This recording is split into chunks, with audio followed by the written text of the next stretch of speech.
дар мавҷ барномаи иттилоотии хабар.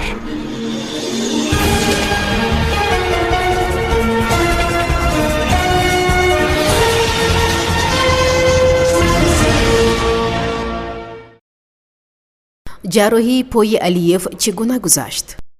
пои маҷрӯҳи Нурулло Алиевро бо муваффақият ҷарроҳӣ карданд, хабар дод худи разми кори тоҷик дар шабакаҳои иҷтимоӣ. қаблан дар ҷараёни тамрин варзишгар ҷароҳат бардошта буд, ки бинобар ин маҷбур шуд ки набард бо Матуэш Рибицкии лаҳистониро лағв кунад. Набарди разми кори тоҷик ва лаҳисонӣ мебоист дар доираи мусобиқаи UFC 295 санаи 11 ноябри соли равон баргузор мешуд. Аммо уқоби тоҷик аз пояш осеб диду пас аз муоина табибони UFC иҷозати иштирокашро дар зӯрозмоӣ надоданд. Ёдовар мешавем, ки Алиеви 22 сола то ҳол 9 зӯрозмоиро анҷом дода, дар ҳамааш пирӯз шудааст. Хабар медиҳад Спутник Тоҷикистон.